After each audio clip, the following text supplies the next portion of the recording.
Howdy. What's going on, Rick? How we doing today? Good, good. How you guys? Hold on, let me put the video on. There we go. Hey, Who's this guy? man. Well, look at Rick Clark. Oh my gosh. You didn't tell me that I was going to be around famous Rick. Yeah, right. How you doing, big guy? I'm doing good. It's good to see you, Rick. Good Yeah. to see you guys. Jordan, good to see you. Yeah, good to see you. I'm Todd, even though it says Kevin Ray. Hi, Kevin. How are you? Well, it says Kevin, but I'm actually Todd. There'll be another real Kevin on here in a minute. Oh, Todd. Yeah, where's Todd? Oh, there's Mitch. Hey, Mitchell. And Kristen. Guys. There's a lot of people. Well, Yeah, I think I overloaded the deck on this one. I'm going to hear about this later. I didn't realize before. I thought it was just gonna be me and Ray, and then I looked at the invite, and I'm like, well, shoot, Rick and Christian, and this is gonna be like a 4-hour webinar, right? Hey, listen, Mitchell, you're the one that told me to get Christian on there from a lender perspective, so that's on you, pal. Christian is the man. So you'll find out here. You'll find out. Christian, I don't think your audio is working though. Yeah. And Hi, Melissa. Hi, how are you? There you go. Good. Are you in the cab? I am. I can shut off the tractor if there's too much background No. noise. No, that's just the first. That's awesome. good. Well, that's my drill. So I stopped because I want to pay attention. So we'll just chill here. Good. Yeah. Awesome. Appreciate y'all being here. Kevin will be on in a second, I'm assuming. How you doing, Jordan? Oh, swag madness going on. People getting geared up for Christmas. So, That's what happens when you start a business. yep, Nice. I wore this just for you, by the way, Jordan. that looks good. I thought you'd like that. Yeah. Is this everybody, Todd? Or? It is. I'm going to catch hell, but thanks for all being here. What are we doing, guys? There's the man who pays the bills. I'm a little late. Just getting my daily ass kicking in the stock market there. I've been short for a few days, and it hasn't been going so swell.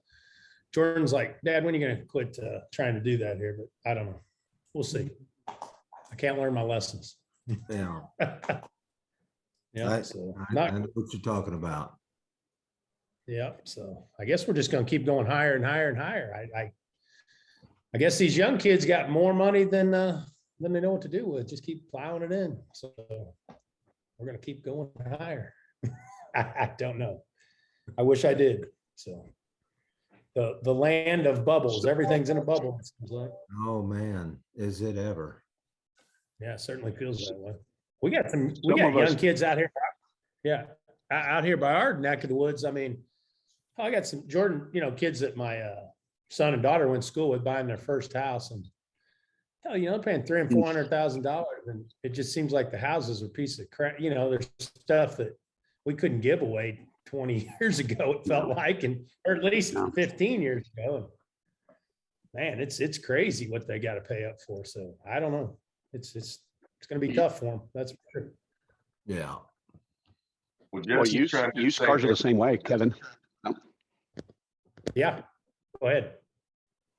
Oh, I was just making a comment. Used cars are the same way. Just buying a car or used cars are just 30% increase in used cars, just the cost.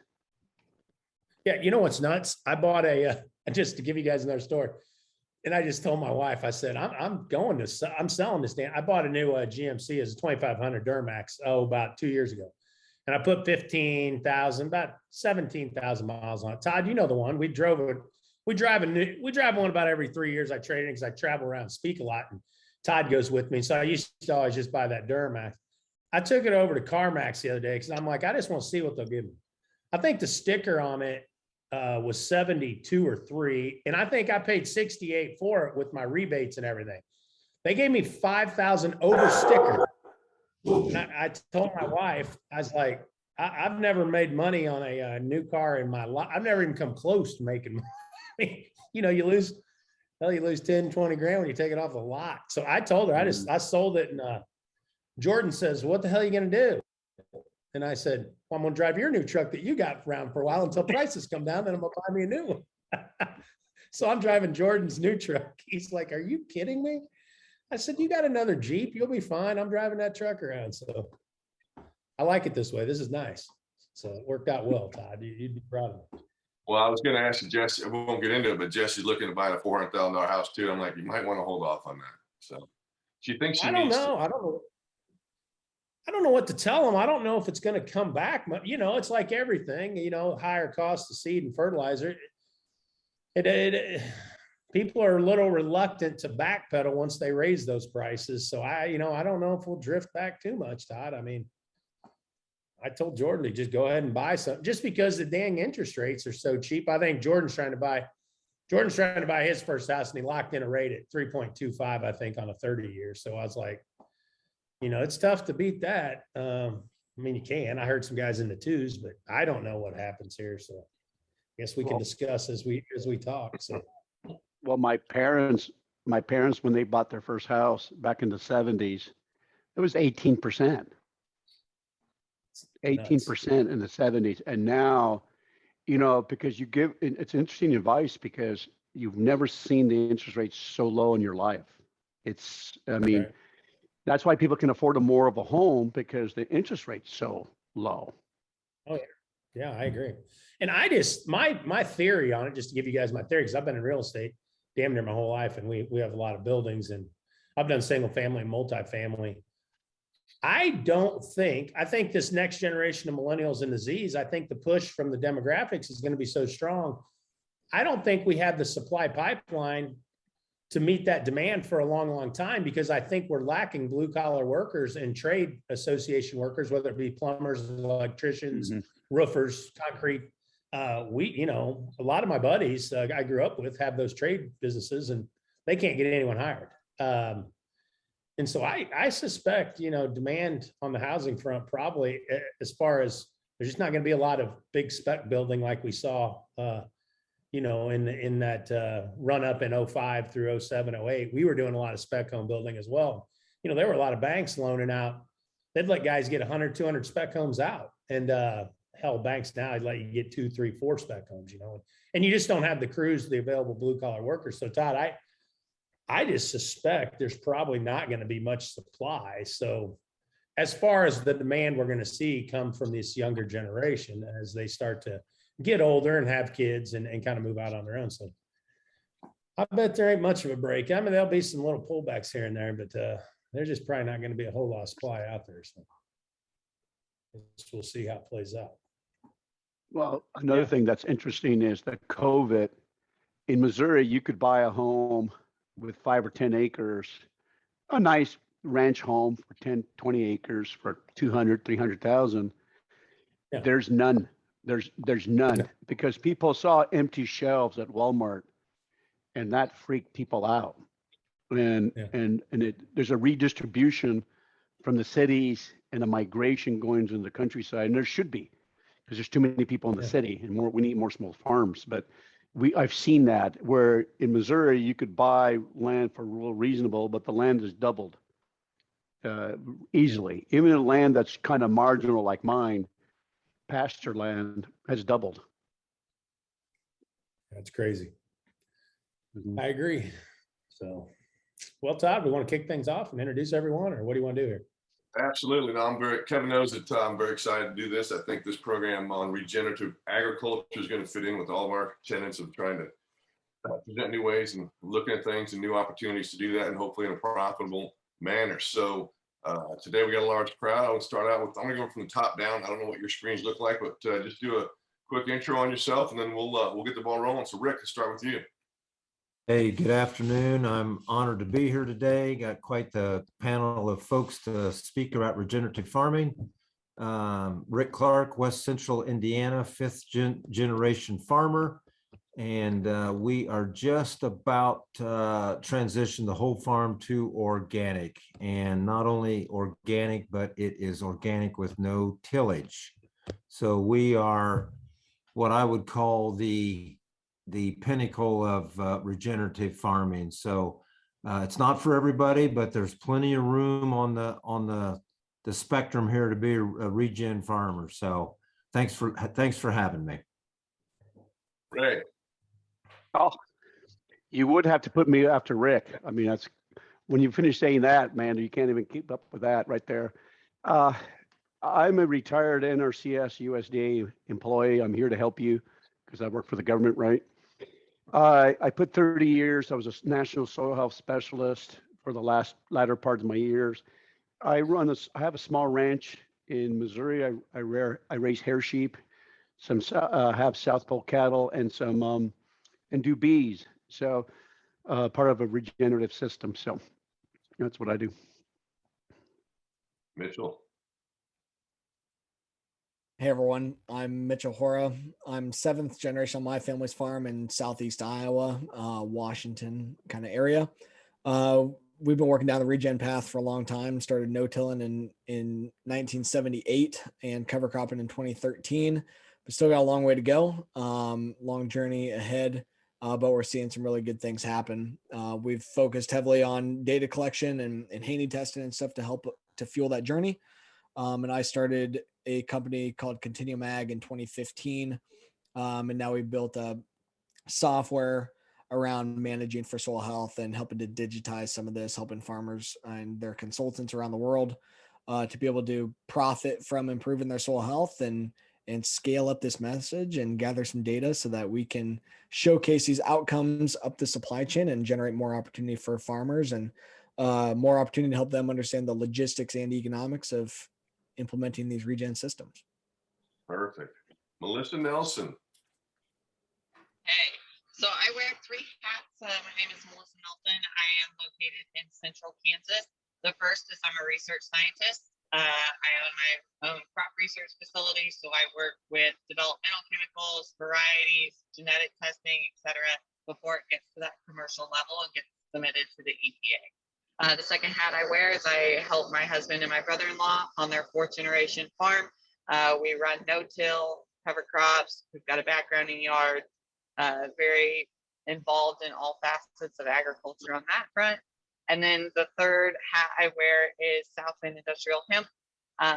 We're big into fiber and grain for the sustainability purposes, the regenerative purposes of growing. So I work with growers all over the Midwest as they contract and bring fiber bales into our hemp processing facility.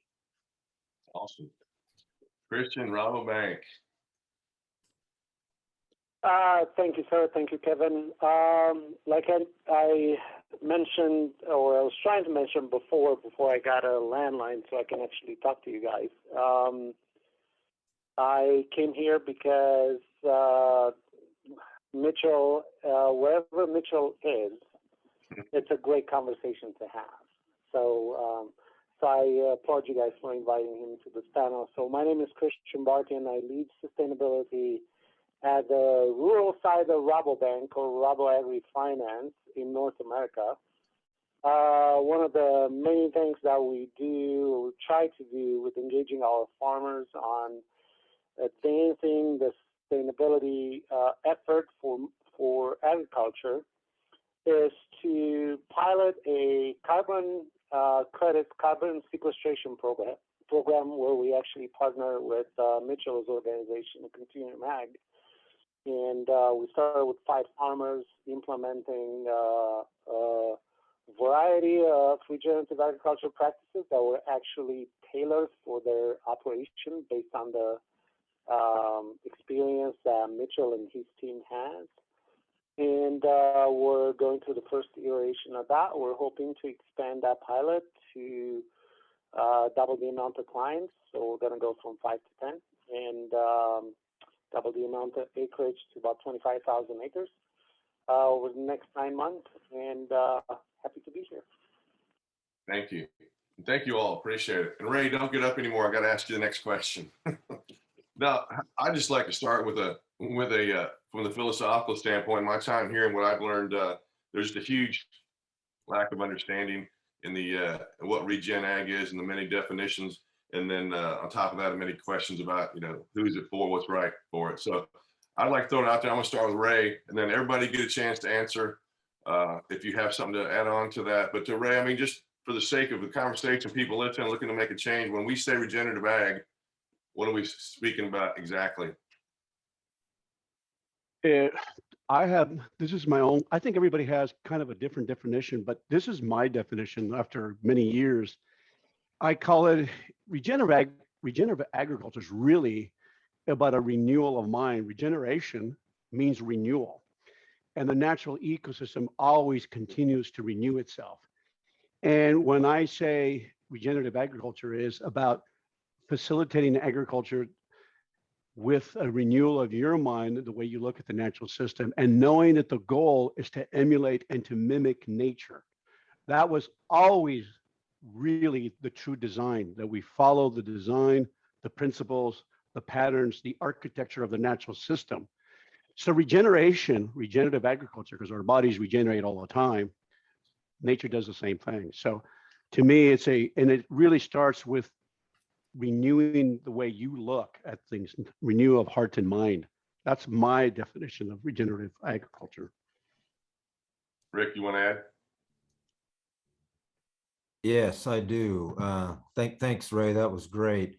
Todd and all the gang there at Van Trump, I'm pleased that you've called this a regenerative panel and not a sustainable panel, because there's a big difference. Sustainable, I don't care much for that word. It means stay the same. We're not staying the same. We are regenerating the soil. Ray's exactly right. It all starts with change is good and change is hard. So once we can get and guys, we're not here to put down the way anybody farms or to offend anybody. We're only trying to add another piece into their arsenal of something that might help deflect some input costs or start building soil health. But my definition of regenerative is you have to apply the 6 principles of soil health. That has to be applied. And can you share those, Rick? I'm going to let Ray share those, because Ray knows those way better than I do. And then I'll come back. Go ahead, Ray. Give the 6 principles of soil health. The principles are the ones that when we went all over the country, they were very evident in nature.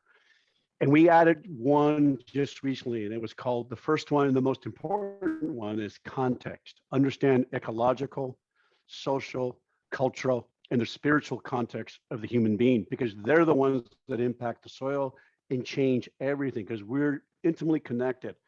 We lost our place because we didn't understand context. So when I work with a farmer, we have to understand their ecological context. Where's the farm, their economic, their social context, their cultural. The problem is we separate the farm from the ecology, and that was a really bad thing to do. Number 2, keep the soil covered all the time. Have a living skin. Diversity.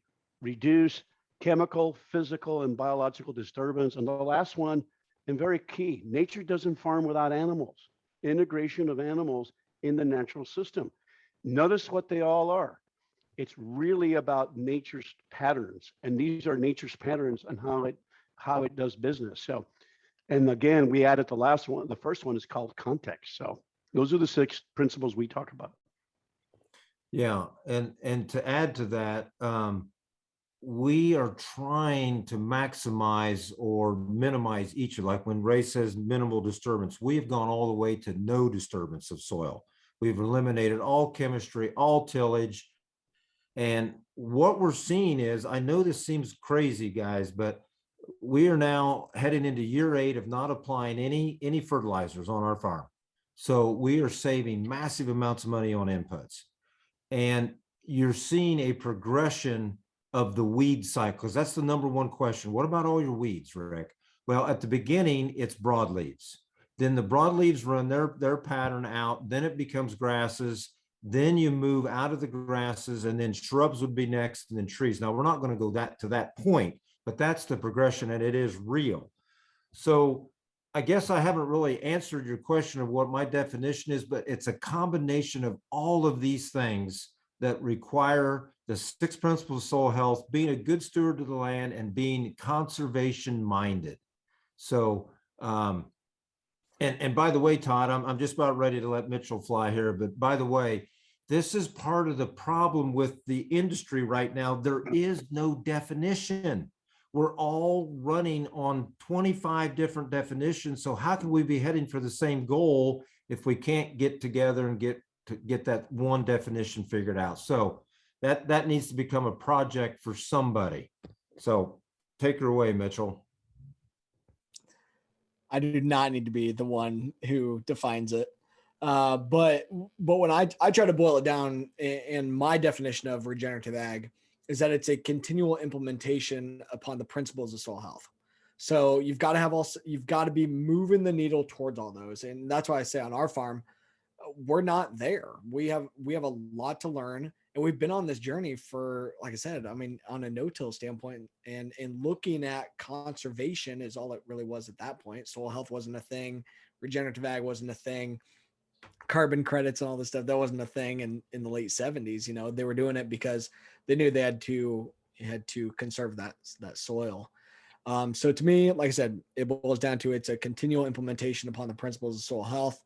You have to continue to iterate. Every year is going to be different, but the principles are still the same. And you have to continue to push and understand, to Ray's point, your context, in that every farm is going to be different, and every year might look a little bit different. But as long as you're continuing to focus on that, continuing to move in the right direction, I believe that you are being a regenerative farmer. But there's no we are at that standpoint. I don't think, at least nobody's been able to reach it yet. And we'll see, maybe Rick or Gabe or somebody will get there at some point. But I think I've heard both of them say that they know they're not quite there yet. But it's fair to say that in the process of our conversation, it's all about the 6 principles. I mean, you're doing some level of those or some choice of those as you make the journey, because you used a couple of key words: journey, it's not a destination, and principles, it's not a prescription. And I think that's where there's a lot of confusion on that. Yeah, and I think the principles, my observation at least, is that the farmers are understanding the principles. They've heard about it. They know what these concepts are. They've heard about these things, or they're reading about it in the magazines. You can't really look anywhere without hearing about cover crops and soil health and stuff. Like, it's a thing now. But I think what they don't understand, to Ray's point, is the context of what does it mean for their farm, and how do they take those principles and get creative to implement them. And because I say that the principles, I believe, can be implemented everywhere. And once in a while, I still hear, I was at an event. Well, Christian and I were together at an event out in Kansas, in Manhattan, Kansas here a couple of weeks ago. And one of the guys presenting said, yeah, you want to do no-till, but there's some places where no-till doesn't work. And I didn't want to call him out in front of the whole group. But my question was going to be, show me. I would love to hear where it doesn't work, because I'm yet to see where no-till doesn't work. Now it might look a little different. You might have to be more creative in certain areas. And what I found is you can't just push on one lever of the principles without pushing and pulling on some of the other levers as well. So maybe to their context, they haven't understood how to get it to work, but just part of my soapbox. Kevin, can I add something to that, if you don't mind? So, I mean, look at the words that we're using: regenerative agriculture. Pretty much a walk back. We got to look, and Mitchell is great at doing that. I mean, we've been to a few of our clients, and I experienced that firsthand. For a long time, we've used agriculture and agricultural practices with a continuously more, I would say, refined cocktail of chemical ingredients that would force the land to give us something, because it's depleted and continuously depleted. So by adding, it's almost like going to a hospital and, you start taking a certain medication that has a certain side effect, and you try to take another medication to fix that side effect, and that goes down to another issue and so on, and you end up with a bunch of medications that at the end of the day doesn't fix anything, just takes away maybe the you know, just the symptoms, but it doesn't cure anything. So that's how it is with agriculture. We've gone to a point where, if you look at the natural state of soil, is so depleted of everything, and we got to add everything to it to actually make it work. So regenerative from there and puts it back to where it was 30, 40 years ago, where we started with. And Mitchell has this phenomenal, just exemplifying that by taking a shovel and going into a buffer belt or a marginal land that has been farmed, digging for, you know, the soil and the quality of that soil and the biological, you know, activity in the soil and the color and the smell of that soil. And then he goes to the field where we actually use or continue to farm and compares the two. And you can see the difference right away. So regenerative agriculture puts the soil back to where it was supposed to be, so we can actually farm it in a way where the natural ingredients are actually doing the job for us, rather than us having to pile up a whole bunch of stuff on top of it. Christian, I learned that tactic from Ray. When Ray and I were down in Iowa early this year, he took these farmers out and we looked at the edge of the field where there was the grass versus in the field. And I was like, boom, that was huge. And then, yeah, Ray, I showed these guys as we were going around and showing these farmers, they're like, no, it can't work here. There's no carbon. It's not going to be fixed. And then I showed them right here, like where all the principles are implemented right on the edge of the field. It was all there, and the carbon was there, and you could see it, and you could smell it. The best part was we were smelling the soil and stuff. It was awesome. Anyway, but I learned. I'm so proud of you. I'm so proud of you, Mitchell. I take notes once in a while, Ray. Thank you for that tip, Ray. So anyway, everything that we talked about is they're actually how to do it. So practices that you put in place to actually get there. But the definition is put it back to where it used to be. Make the soil look like the natural state of soil that we're supposed to farm. And there are ways to get there, and carbon just happens to be one of the ingredients that are going to help us to get there. By the way, I agree that there is confusion out there. I would have to say it's the same with sustainability. So there's people use sustainable as a finite threshold or a line. There is no such thing. There's no sustainable. There will never, ever, ever be any sustainable. It's a continuous improvement journey that looks at employing innovation and optimization and efficiencies for that purpose of continuous improvement and doing more with less, so we can actually feed a whole bunch of people with less input. So that's where the confusion comes in, and a lot of people associate it with the black and white thing rather than continuous improvement over time. And they forget that sustainability actually includes as much social and economics as it includes environmental. Melissa, would you like to add anything? No, I think you guys covered it all. Well, in that case, and Mitchell, you touched on a couple of things that I run into all the time. That, I mean, Ray, and you're. I'd like you to start by answering this. It doesn't work here. I was talking to a major retailer, ag retailer co-op up in the Red River Valley. Oh, we can't do that up there, man. Our clay soil, we got to till it up here, and we got to continually till. So it's too dry, it's too wet. I don't get enough moisture. My soil's just. Because people are looking for changes now in this environment, especially. Can you tell us those major obstacles that you hear, because you're out on the front lines every day, and just real quickly kind of run through, and we'll get to the point of telling people where they can get the help. But I mean, what are these major things that are the misconceptions and misunderstandings that people don't even give it a second look for? One of Todd, the reality is the biggest obstacle on any farm and ranch is the human mind. It's the mindset. It's years and years we have been indoctrinated from our schools, from our universities, from our farms, from our grandparents, our our parents. The true hardcore reality, a majority of the people walk away, do not understand the soil's alive just like them. It is the most diverse ecosystem on the planet. They don't believe it's alive. I didn't. They're still teaching kids in school it's not alive. Once you understand it's alive, everything changes. If you don't even have that basic understanding, Todd, I can't help you. I really can't help you. It really starts there. And that's the biggest issue throughout this country. We don't think that it's alive. And that's a problem.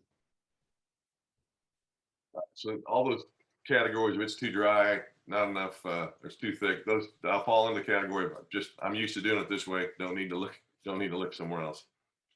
Well, let me jump in a minute on that. I think before you guys, I would strongly disagree. I mean, people don't base decisions on their families based off of whether they believe the soil is alive or not alive or science or any of that. I mean, why don't you get up every day and do something different? There's different ways to, I mean, you guys have been successful at this, but you guys are willing to take the risk to go do this. And what I find with all of the businesses I invest in and all of the businesses, when your lifestyle revolves around it in your family, in your family's family and their kids and your grandkids and everyone, shit, you don't want to take those types of risk. Nobody's willing to get out there and take that kind of risk to wreck 5, 7 generations in Mitchell's case. A conventional farmer, and I know what you guys are saying, they've been doing it this way and their daddy's been doing it this way and his daddy. Well, I'm promising you, no one wants to run the wheels off the wagon. And now all of a sudden your entire life is wrecked. That's the problem. That is the problem. There is no guarantee or safety net.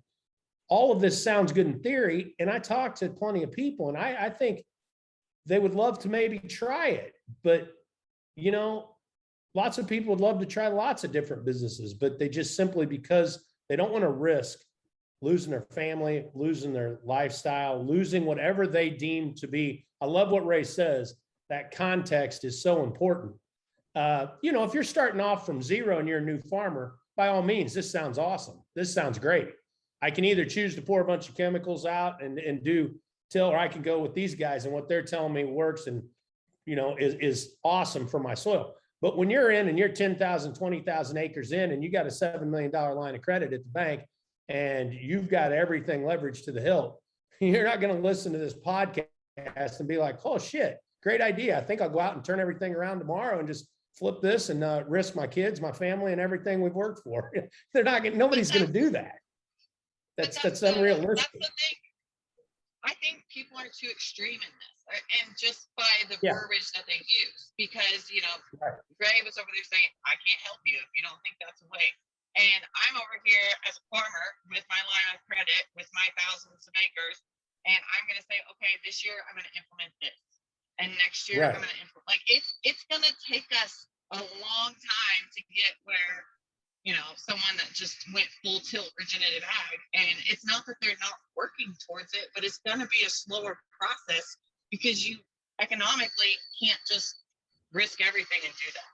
So I agree. Yeah. And I agree with you, Melissa. And I've heard Rick tell me that before, like, look, you got to start somewhere and you got to start taking small steps and you got to get committed to the program. Hell, it's like me trying to lose weight. I mean, you got to start and you got to try to get committed somewhere in the damn thing and fight the good fight. And I think what Ray and a lot of people are saying, I mean, I think everyone wants to be on that team and go for it. I think just a lot of people are uncertain, like, how do I transition? Where do I make small steps? How do those small steps turn into first downs and eventually touchdowns and we transition over? So, Todd, I think that's a big, big question. Because everyone's always the go-to is, oh, they're doing it in a garden. They're not doing it on 5,000 acres or 10,000, and if we are doing it at scale, how do guys go about transitioning? And I think a lot of folks are interested in that. What'd you guys do? What all of you do? Did you start as a, how did you transition into it? Melissa, how'd you guys? Well, we just started by diversifying our farm. I got really involved in 2019 when hemp became available in Kansas to grow, because it is a soil remediator, and we already were using cover crops on our farm. We were already using those mixes. It's been a progression over time for us. We got rid of the heavy discs. We moved to a vertical tillage, and then we eventually moved away from that. Now we're all no-till. So it's been a very long process because, again, you've got to trade in equipment. To me, an economical thing. Like, yes, every farmer understands the importance of carrying on their land to the next generation, and I think they want to do that. But it's going to be a slower process. Well, let me I say want this. to add something here. Yeah, go ahead, Ray. Go ahead, Ray. But, well, guys, because I want to go back to what Kevin's look and what Melissa said. I totally get it. It's really a function of the person's personality when you're dealing with this. But let me give you an example. Kevin said, well, nobody's going to take that kind of risk. Well, actually, Mark Ensign did. He came to listen to me talk for 1 hour. He saw the demonstrations. He changed 20,000 acres. 20,000 acres. He did 1,000 acres first, and he moved 1,000 acres first. And never do we advocate that you do this on the whole farm. It takes a lot of thinking. But this gentleman at 20,000 acres converted with a 1 hour, 2 hour workshop, changed everything the way. Why did he do that? You know what he told me? He says, Ray, all we did is got to get on the sprayer. I was going to quit. Let's just be brutally honest. Guys that size are making $10 to $20 an acre, barely making it. They got all this equipment. Everybody's making money on them. All the equipment, all the chemicals, everybody's making the money on them, but they're not making all the money. And they just get bigger and bigger and bigger, and they're not making it. So why did he change? He changed because he finally understood he didn't understand the system. And he changed 20,000 acres. Case another point. John in South Carolina, 71-year-old, heard a 1 hour, 2 hour presentation I gave. Completely changed, sold all the equipment. He was ready. I think we forget the recipient has to be ready. This has nothing to do. I just dropped seed. You cannot change people. And I understand, Kevin. Melissa. I get it. People are afraid, and rightly so. There's a lot of fear in it, but you have to be ready too. A lot of this, I think, right to your point, and Kevin, to yours, that it boils back to that the cost or that the pain of staying the same has to be more than the pain of change. And to the stories Ray was sharing there, the pain of staying the same was astronomical for these guys. And that's where a lot of folks are right now, especially with nitrogen going to be, just about $1 a unit. It's going to be painful. And it already is for these guys. And luckily the commodity prices are there to help to overcome some of that and be able to continue to play the small margin game. But what I'm seeing here now, I'm in an area where there's, we have super high adoption here. So there's a lot of farmers that have been doing it for a long time. They've been doing it with no outside dollars coming into it. They've been doing it because economically it's much better for them and they're making more money and they're controlling their profits and they have more freedom to be able to do what they want to do on their operation and farm the way that they want to farm because they have less people to answer to. And now I'm seeing some of the later adopters coming saying, hey, I've been doing it the same way for a long, long time. I'm seeing my neighbors doing this stuff and they're expanding and they're the ones that are buying new farms. They're the ones that are growing their operations. Maybe I should try some of that. And their pain of staying the same is starting to get to the point where it's less than the pain of change. But then they're coming to us saying, well, hey, how do I get there? How do I start? What are some of those tactics on how do I get started to be able to continue to pull back, starting small, and then scaling it up from there. But I had one of my guys in that scenario. He's one of the main conventional tillage guys in the area. Came to us, last fall saying, hey, I want to, I've got this side hill. I'm going to no-till, plant green, cereal rye ahead of soybeans. I'm like, great. That's ideal starting spot. Early this spring, he was like, he had us out there. He's like, my beans look terrible. I'm going to replant. This is not the way that it needs to be. And we walked him through, showed him how to do stand counts in a system like this. It's drilled. It looks different than his 30-inch rows on black dirt. And he just called me last week. He goes, hey, I'm scaling up, doing like 3x the cover crop acres here next year because those were my best beans I've ever had. And he was going to replant them. It's a different part of that mindset that it looks different. He's seeing, okay, this is working for all these other people, getting the right advice, trying it out on his farm, and now he's scaling because he's having success and has a better crop with less input going into it and more freedom to invest in his family operation. Well, I think in regard to that, a support system is really important. What I'm going to reference this to is me supporting the growers that are starting hemp. like we've seen, how to do those stand counts or what to expect, because yeah, sometimes the stand and hemp can look pretty gnarly, but by the end of the season, it's going to rebound and it's going to be okay. But I get so many calls a week just saying, are you sure this is right? Like, are you sure I shouldn't just plow this under, or, whatever, they spray it, whatever their farming operation is. And I'm like, no, just stay the course. You can do this. Like, it's supposed to look like that. So I think maybe providing those farmers that are interested, like I know there's support systems out there, but are they more readily available to, like Mitchell, you sound like a great resource in your area, but not all areas have that. Yeah, and I mean, from experience, I can tell you guys that the example that Jay mentioned of switching 20,000 acres all of a sudden to something that's pretty out there. I mean, it's very courageous. Most of the clients that we have and we've had discussions with want to do it on a much smaller scale basis, which is fine as long as they can see the benefits. And the benefits have to show pretty quickly, right? So you can go for a period of time on, implementing these practices, but the expectation is that by the third, fourth year, you would start seeing a improved in yield and maybe a quantification of reduced farm inputs. Now, I think the most radical thing that I've heard from a farmer recently was that he was going bankrupt. He basically had no money to pay for farm inputs anymore. And he was like, I got to do something, or otherwise I'm going to die. I'm going to have to sell everything.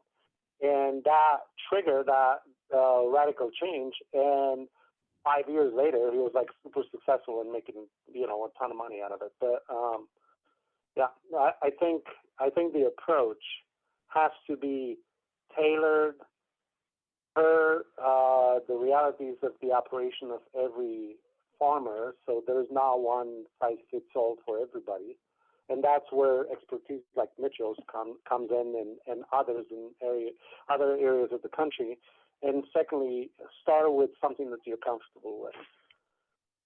Well, let me add this, because I've listened to Kevin in the 5 years, and his business acumen is second to none in my opinion. But he said to me, day one, an object in motion is going to stay in motion until it's knocked off that trajectory. And Ray and Rick, it's been my experience as I've dived into this subject that most of the people that have done this thing, Gabe Brown being the leader, everyone had a tragic experience that kind of knocked them off. And it's the same thing with Christian's deal. So these people, unfortunately, this has been the deal. And Kevin kind of jumped ahead and got ahead of my question list and stuff, but he was right. But that risk that he was talking about, in my opinion, that is part of the misunderstanding that is the whole Regen Ag, moving into the Regen Ag deal. Because Cristian, you just said 4 to 5 years. I mean, I guarantee you, Ray could sit there and tell you examples of in year 1, year 2, you're profitable, your soil health's up, which is now going to benefit carbon. Ray, is that correct? Ray, is that, those are not untrue statements, right? I mean, you can see it don't take 4 or 5 years. That's one of the misconceptions I wanted to overcome. Well, I think people, case in point, people say, well, how long does it take? I get that question all the time. And you know what I tell Todd? I said, it's a function of you. How committed are you? How committed are you? Look at Rick Clark, how quickly he changed his operation. Look, people don't understand. The moment you go to no-till, you reduce inputs of fuel by 66% right off the top of the bat. I can cut you off fertilizer by 20% by using the Haney test right away. We're over fertilizing by 50-fold, by a double in some cases. We're over fertilizing. Our soil tests were designed on the wrong premise. Those soil tests in the 1900s were all built on the design on the wrong premise. So they're way off. So regenerative agriculture, you can get a financial payback right away. And so I think people are misunderstanding that it's going to cost you more than that. Well, that's not the case. Would you agree, Rick? Right. Yeah, I totally agree. And Kevin, I'd like to, you mentioned pretty strong there that you've got these operations you deal with that are large acres. They can't even dream of Well, we were there one day. We were some of the worst soil destructors of the county. We sprayed all the chemicals. We did everything there was to do in the handbook. We don't do any of that stuff now. So I think it's everyone's brought the underlying theme here of this part of this discussion is the support. It's great. You could have Ray come in, you could have Mitchell, you could have whoever you want to come in and speak and charge that whole group up, but then they walk out the door, get on the plane and fly home. You've got to have that group that's going to say, okay, Farmer Brown, this is what you're going to do. You thought you were going to plant your beans in the rye at 3 foot tall, but Mother Nature rained for 3 weeks. It's now 6 feet tall. This is what we're going to do. That's what's missing there to comfort these folks. And Kevin, you're exactly right. If you can get yourself into a world of hurt here if you're not careful with the concepts we're talking about. I mean, we plant everything into a green, growing, living cover crop, and we're terminating it mechanically. So it can be done, but yes, we have to take baby steps. We got to go slow. And I always say that it's very important that the first time a farmer tries this, they have to have success, because if they don't, I don't think they'll come back. And that's the fear you're talking about, Kevin, right there. Well, I totally agree. bouncing off the trying stuff for Rick, Mitchell, and Melissa. I mean, did you guys first try this? Did you just go into this saying, I'm going to try 100 acres, or did you have a 3, 4, a 5-year plan? Like, I'm going to stick this out. I'm going to stay committed. Yeah, we tried, it would have been like fall of 2015 going into 2016, I believe, is what it would have been. That Dad tried cover crop at a larger scale, about 100 acres or so on the first time. And we're, remember, about 700 acre farm. So still small enough scale for us. That first year we lost $100 an acre, and about 20 bushel yield, and plus the other costs, the inputs and stuff like that. And the yields there, the corn looked terrible. We had a complete disaster. Planted green, didn't get it killed the right way, didn't change our fertility management, didn't set up the planter any different, planted way too heavy, didn't understand carbon to nitrogen ratio, planted corn into this big tall cereal rye without trying to change anything else, completely failed, did 245 bushel corn. If we would have had the whole field that way, it would have been our best yields ever. And but right next to it was our no-till stuff that did 265. That just didn't have the cover. So yeah, I say we lost 100 bushel or $100 an acre, which was true in that trial. But overall, we knew that, okay, we screwed some things up.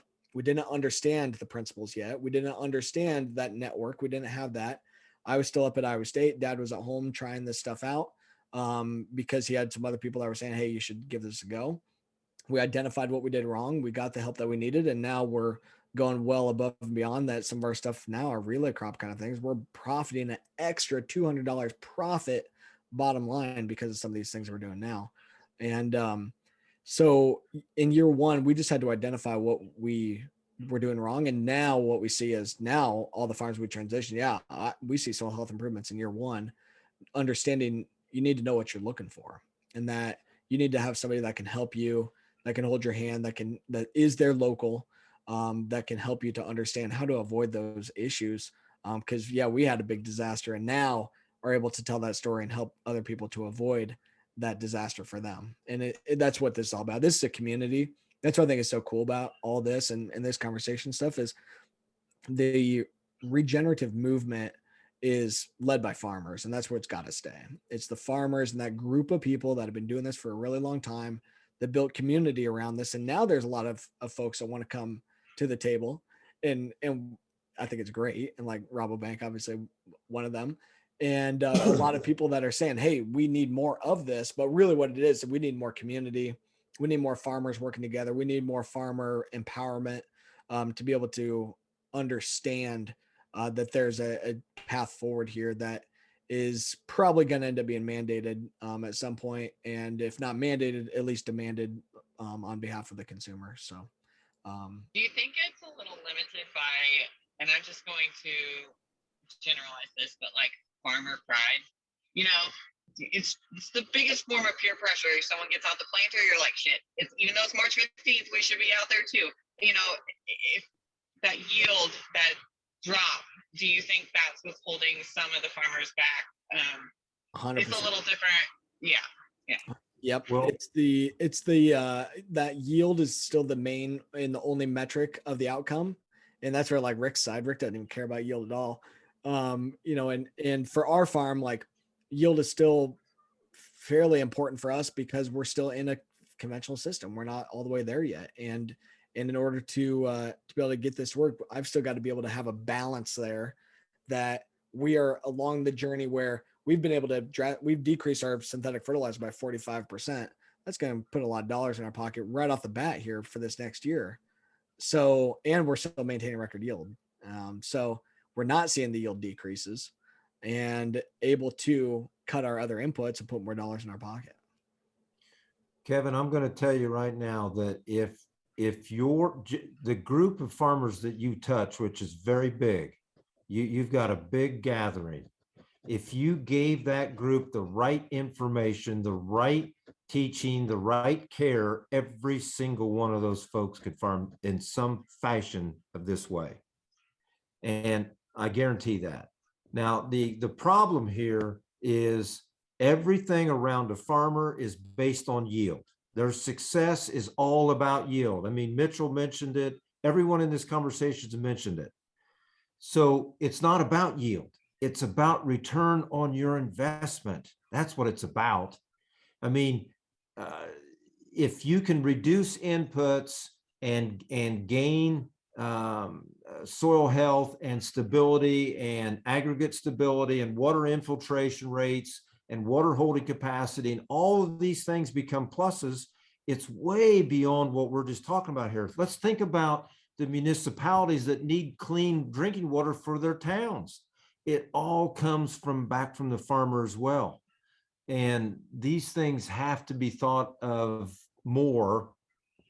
And I'm telling you, with the right group of people, I think every acre of soybeans in the country should be planted in the cereal rye, every acre, because that is a no-brainer. Soybeans and cereal rye. Hey, Todd, let me, Presented? what was that, Melissa? Sorry. I said, do you think maybe it's how it's presented? Like, for instance, you know, my farming friends out in Western Kansas. So they have limited water out there. Their wells literally run dry. So maybe you don't even touch on soil health. You say, hey, you can reduce water, and because that's what they care about. I mean, yes, they care about the soil, but the water is their immediate problem. So Right. maybe it's how you present it to the groups to maybe catch more traction for their area. Yeah, you're exactly right. And Ray can come in right behind me on this one. But if you're in an arid environment like that, you need multiple species growing, not single 1, 2, 3s. You need 10, 12, 13, 14, 15. I mean, Ray had huge success south of the border in an extreme arid environment, and you had multiple species growing. But Melissa, you're right. Sometimes we've got to tailor the message toward what they want to hear, not what we think they want to hear. I don't think there's any debate on which way is better. I don't think I don't hear a lot of people making that debate. I think we have the perspective on each side is, in my opinion, crazily skewed. I argue this with Todd constantly. There's been several great points brought up, like Rabo, making the comment, well, the person was next to bankruptcy and then switched. Well, obviously, if you're next to bankruptcy, you're going to switch and look for another alternative. What I'm trying to say is simply this. If I take Rick or Ray or whoever, and I say, okay, you're the CEO of Ford now. You're the CEO of Montgomery Ward's. You're the CEO of Sears. Or you were born in that lineage. Let's say you were born of Ford and you're the 4th generation to run the company. Yeah, you see Tesla out here and I come talk to you and say, hey, yeah, we're going to go all electric pretty soon. You're going to be like, get the hell out of here. I don't want to hear it. That's not where I'm going. So look how difficult, look at what I'm trying to say is this. where people go is we have the talk about regenerative ag. They don't necessarily understand it. They don't really like it because they see it as different. So they discount it and they don't want to deal with it. And they put up big walls and big barriers about it and say, well, it can't work on my farm. It can't work out here. It can't work at scale because it's just different. They've been born to Ford. They don't want to see that this is coming.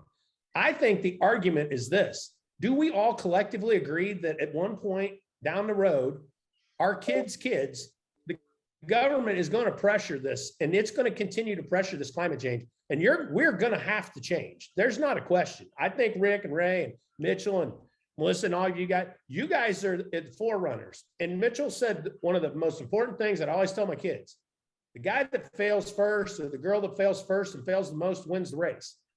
Mitchell, you said you failed early, you got smoked first year, but you did it and you learned about it and you overcame it and you beat the learning curve. Rick, I know you've said you've had to battle some steep learning curves.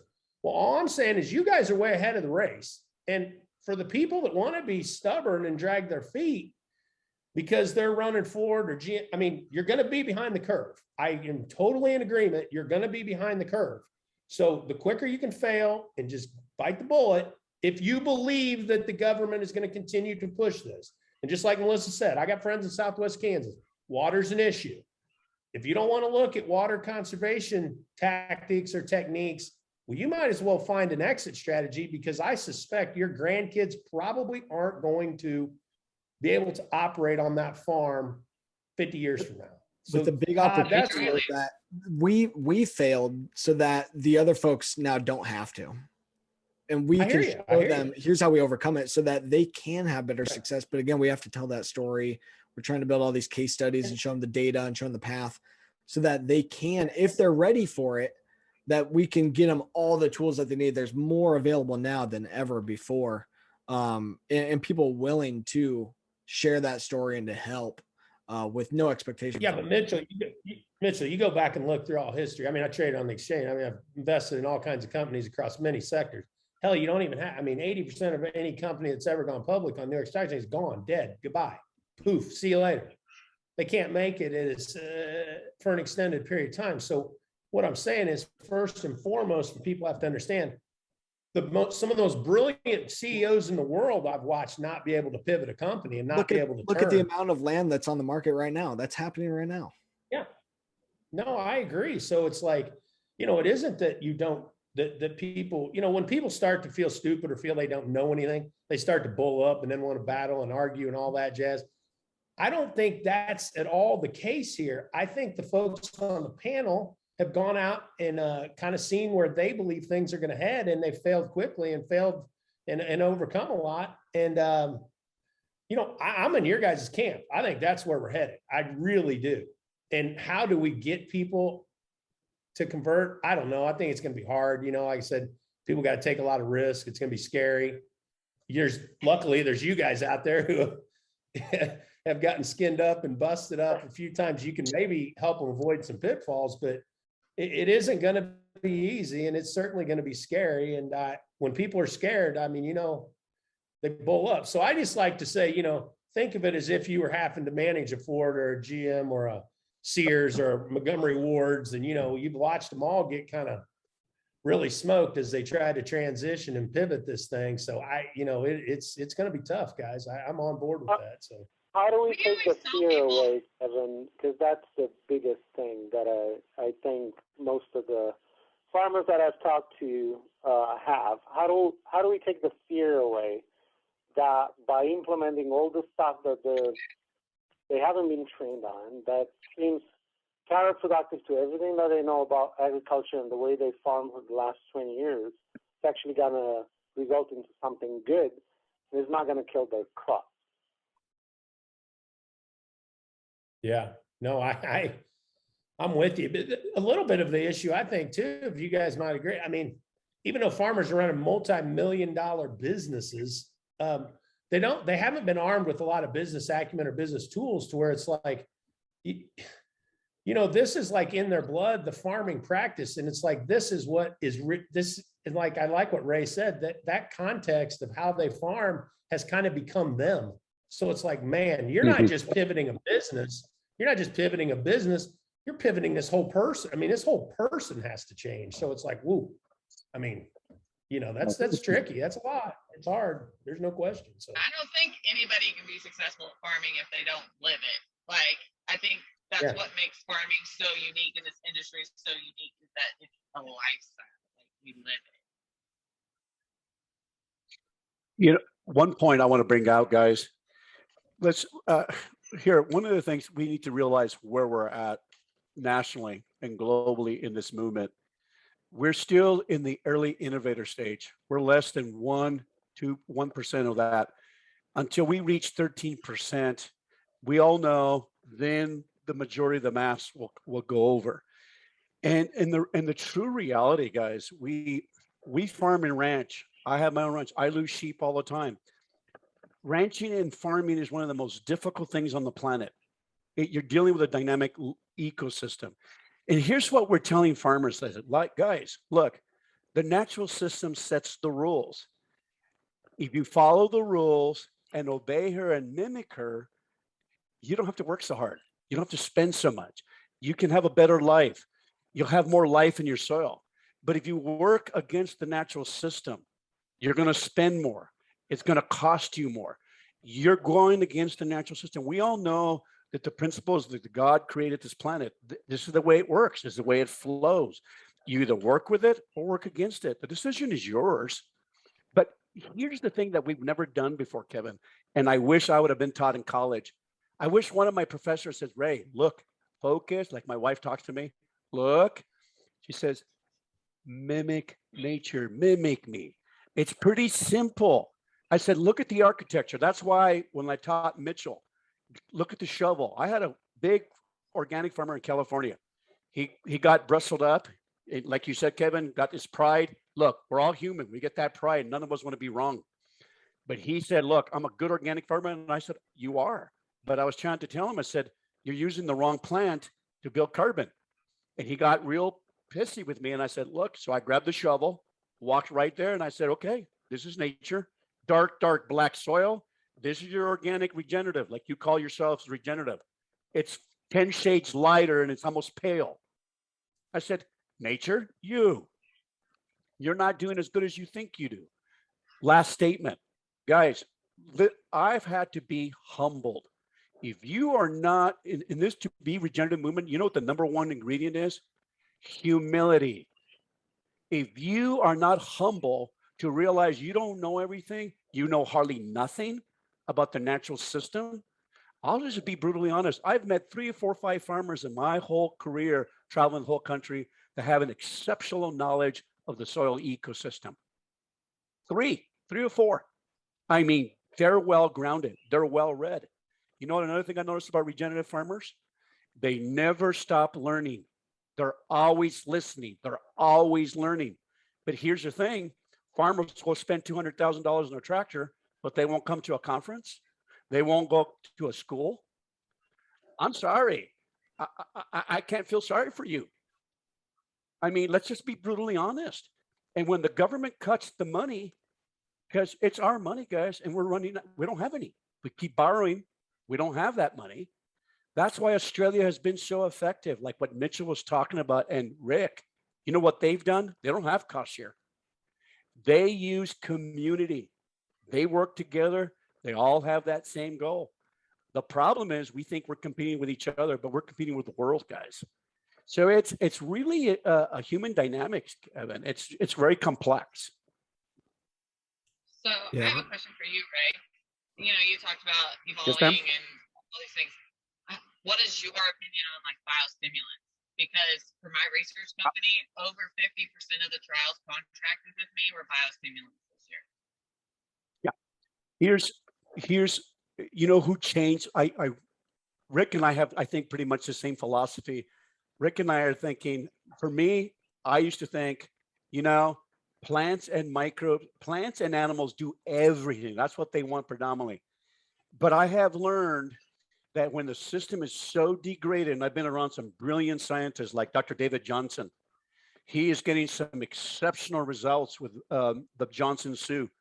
These biostimulants come from the the back end of a worm processing the protozoa and those organisms. That life inoculation of those that biosignaling wakes up organisms that have not been awakened for years. Dr. David Johnson completely changed me when he said, there's metagenomics where there's bacteria that fix nitrogen without the use of a plant, fix carbon without the use of the plant. I go, whoa, boom. He's running third year now in Arizona. He's a third year doing a pivot with Howard Buffett, where they're using the biostimulant of the Johnson Sioux, just the compost tea, 50 units with the compost tea and chemical fertilizer. That biostimulant by itself, that compost extract that David Johnson created, is in par with 5 to 7 bushel with no fertilizer at all, and through a pivot. This is a 30 year of the research. Do you know the implications of that? Huge. Can you imagine not having to use chemical fertilizer in your operation anymore? But here's the point. It does not work if you're not doing the other principles. I'm sorry. It just does not work. You got to follow all the principles, not just the biostimulant. It's just a tool. This is not about tools or process. This is why I was very passionate. It's about understanding. It's always been about that. Right, Rick? Yeah. It's a systematic approach. You gotta have Yep. all the pieces working. Yep. I've got a quick question for Kevin, and then I'd like to come back behind your answer. How much talk do you have on the carbon markets, Kevin, with your customer base? Oh yeah, nonstop. Okay. Tons of questions, tons of people trying to figure it out, understand. Okay. More questions than answers, Rick. Yeah. Do those folks realize that they're going to have to change their ways of farming to even apply and be even in a running for a carbon market? They do realize that, right? Yeah, I think most of them realize it. Most of them believe they're probably already doing. These are my clients now. I mean, the people that, they're pretty forward thinking, and they think they're doing a lot of the right practices to participate in some capacity. Okay. With the market. So, The only reason I'm asking is because, the people got to realize here that there's going to be, you have to apply these principles, in my opinion, to be able to be in these carbon markets. So that's going to mean cover crops. That's going to mean reduced tillage, changing the way you till, changing the way you farm. So again, Kevin, I'm just going back to that. I see you are a very creative individual, and you maybe have a business opportunity here to create a wing or a department that is going to train these folks how to get to this next level. I think it could be huge. Yep. And folks like Mitchell, data's the thing here. If you don't know how to collect data, it's not only how you collect the data, we all collect it. It's what do you do with that data? Google collects data from us every second of the day, but they're masters of turning that back onto us. Mitchell's got a platform there that does all that. And there's so many things out there that you take little pieces from 25 different people and you've got a pretty good plan.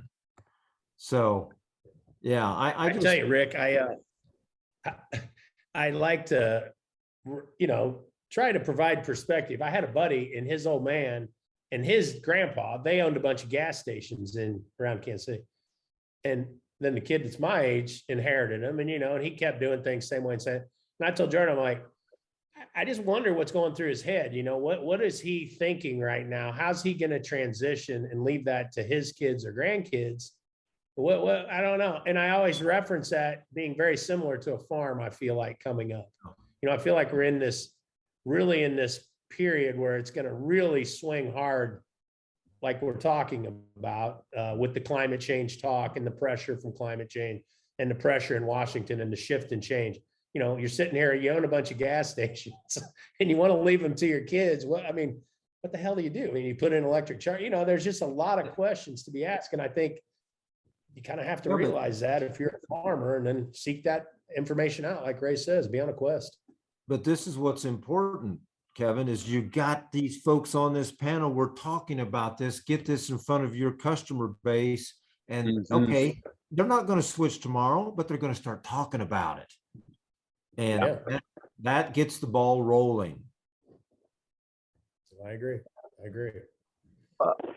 One thing I want to say real quick to Melissa. Melissa, I didn't answer your question completely, but a majority of them do not work because the ones that I've seen work are real life. I mean, when David Johnson gets that biostimulant, he puts it in the field right away. And so you're inoculating life and changing the system with these organisms. So I just want to make that clear. I don't want people in the audience thinking, oh, they're the magic bullet. There is no magic bullet. Yeah. The magic bullet is you have to think and manage. One of the things I want to say, guys, one of the things is that people don't realize freedom is hard work. It's not free. And a lot of people are not willing to sacrifice and to really, really work hard to think and manage. And I'm telling you, you're right, Kevin. This system is not for everybody. It is not. I do not recommend it.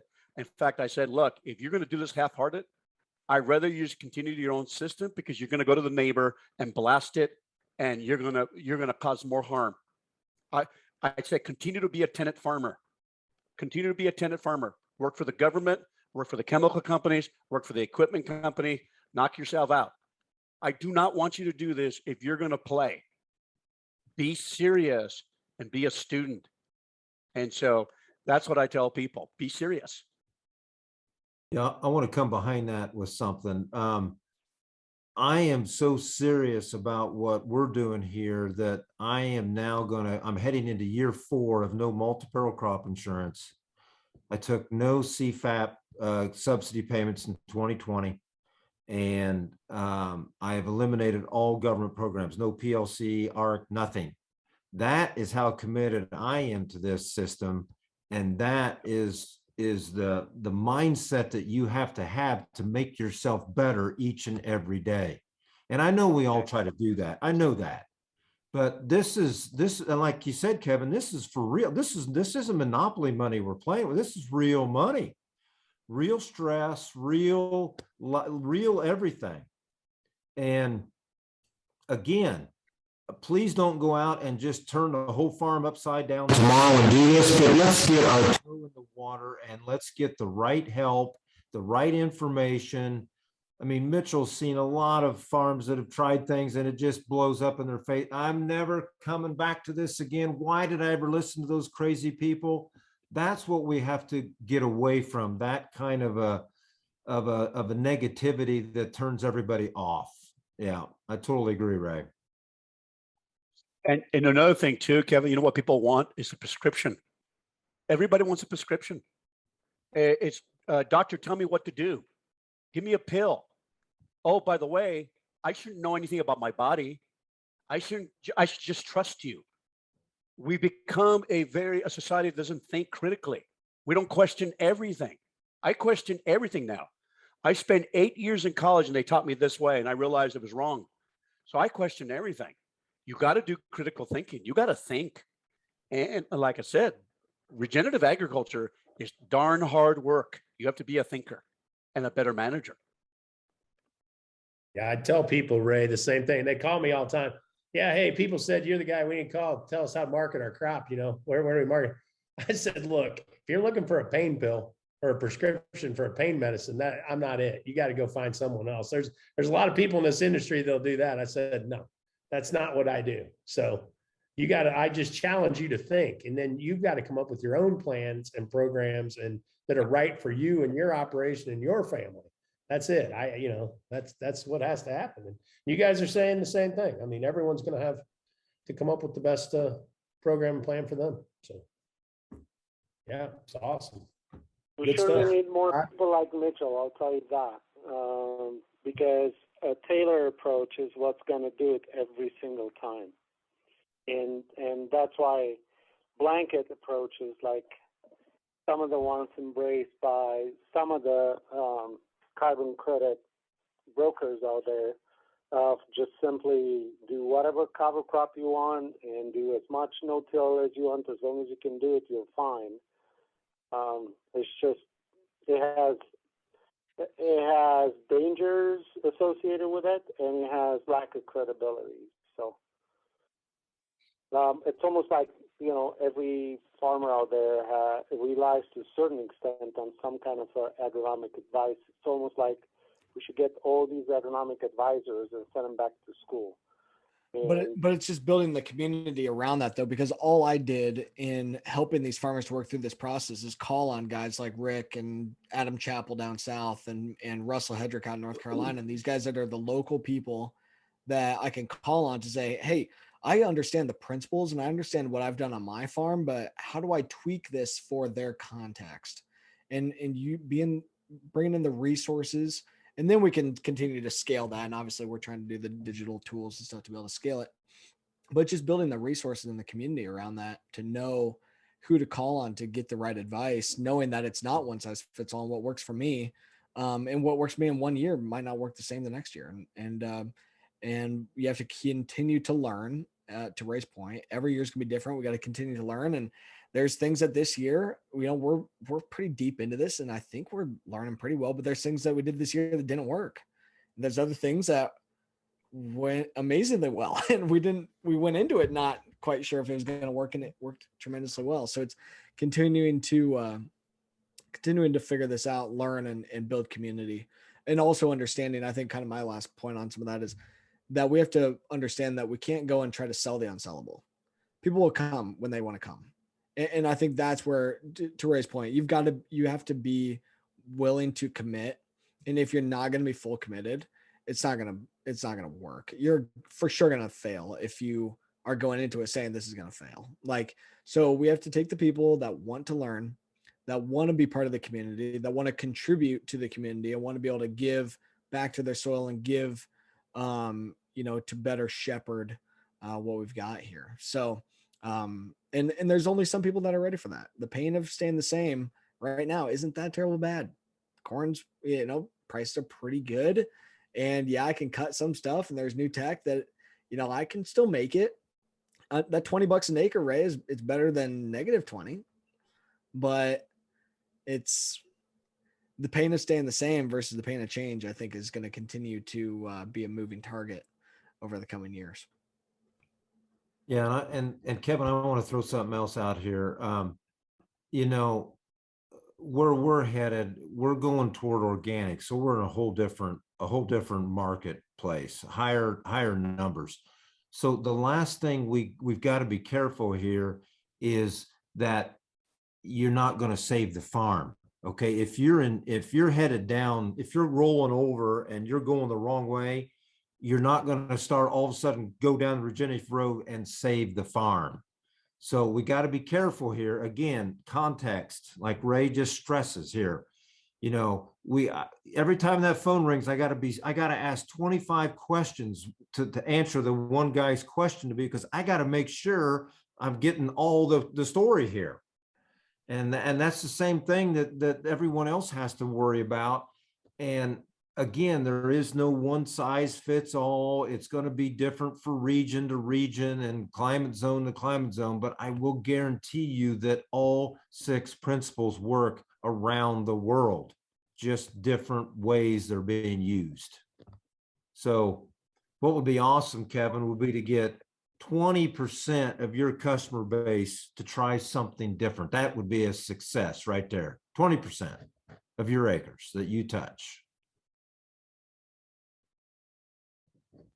Yeah, hell, I mean, we could change the world with that. I mean, we could do some damage there for sure. Todd, we probably ought to wrap things up and be respectful of time. But, what I just find so amazing is I'm on calls, like I said, all the time because of my trading and investing. So we're on with top CEOs of some big whether it's cloud computing, and you want to talk about Snowflake just had a big move this week, and or Roblox with in their sphere or something. But you guys on this call are all talking the exact same thing. When you talk about you don't use the same terms, but see how I got started is I went to Wall Street and I went to Chicago as a trader. By chance, hell, they hired me, you know, because I was big and tall. But I'd come back home to where the guys would be playing dominoes or something in the morning, the farmers, and they'd say, okay, smarty pants, you know, explain some of this lingo to me in terms. And so the terms I hear are the exact same things that we're saying on these conference calls with some of these other big tech companies. And Mitchell talking about a community and sharing. And I always said one of the big problems, or a big problem in agriculture, was that we've built the highest fences. We've built the tallest walls and highest fences, whether it was because of through the chemical companies or the other companies' brand loyalties and how they had the farmer dealer programs in place, to where those farmer dealer programs created a loyalty within the family, that whatever the case may be. And you really felt like Ray said, that you were competing against your neighbor. That mentality got built a lot. And now on all these new calls, everyone from Tesla to Snowflake to everyone else is talking about open sourcing or open source sharing. And that's just a fancy term for what Mitchell said, creating a community where everyone can share in some of the data and some of the research and some of the findings, and we continue to help each other and continue to grow and build off of those things. And that's all happening now with these companies on the tech side that are just really smoking hot and that are really doing some big things. And I find it interesting that you guys are talking the exact same lingo, and each one of you are a CEO of your own business and your own farm and your own ranch. And it's interesting to hear when I'm on calls with folks that are on this side, you're talking the same thing that they're all talking. So I know you're on the right path. I mean, I know you guys are where we all need to head and try to work in that direction. So like I said, I commend you and hats off for being pioneers and taking risk and trying to blaze a trail where no one's blazed them much. And I think we all need to pay attention and do what we can to be more open and tear down some of these walls and see what we can do. Well, Todd, Jordan, and Kevin, thank you for letting me be part of this. This was awesome. Thank you. Yeah, no, this has been great. And a lot of some kumbaya amongst us, but I think that's good and showcases the area that this has to, you know, continue to go in these conversations. So looking forward to the next one. But yeah, I was supposed to be out helping Dad pick beans. I got plant cover crop here. I was supposed to be out there 20 minutes ago, so I gotta go. Right on. Thank you, Mitchell. Thanks. Appreciate it, guys. Appreciate it. Thank you so much, guys. Everyone, thank you. For the invitation again. Thanks. All righty. Talk to you guys soon.